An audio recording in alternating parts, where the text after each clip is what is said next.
యాదాద్రి భువనగిరి జిల్లాలో తెలంగాణ జాగృతి అధ్యక్షురాలు కవిత పర్యటించారు. ముందుగా బీబీ నగర్ ఎయిమ్స్ ను సందర్శించిన కవిత రోగులకు అందుతున్న వైద్య సేవలను అడిగి తెలుసుకున్నారు. అనంతరం ఎయిమ్స్ లో జరుగుతున్న అభివృద్ధి పనులను అధికారులు ఆమెకు వివరించారు.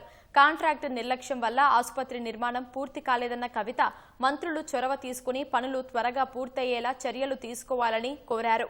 తర్వాత భువనగిరి పట్టణం రాయగిరిలోని ఆర్ఆర్ఆర్లో భూములు కోల్పోతున్న రైతుల సమస్యలను అడిగి తెలుసుకున్నారు.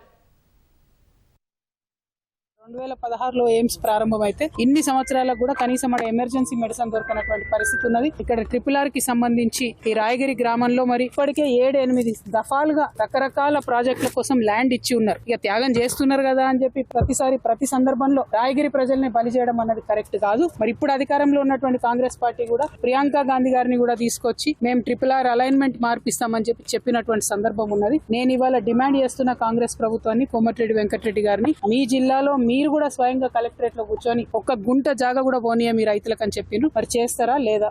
రైతన్నలందరూ కూడా నిజంగా క్షమించాలి. నేను కూడా అప్పుడు టీఆర్ఎస్ పార్టీలో ఉన్నా. ఆ టైంలో మిమ్మల్ని జైల్లో వేయడం జరిగిందని చెప్పిండ్రు. మరి అప్పుడు జరిగినటువంటి అవినీతి వాస్తవానికి నా దృష్టిలో లేదు. ఉండుంటే అప్పుడు కూడా మీ పక్షాన్ని నిలబడేదాన్ని అనే విశ్వాసం నాకున్నది.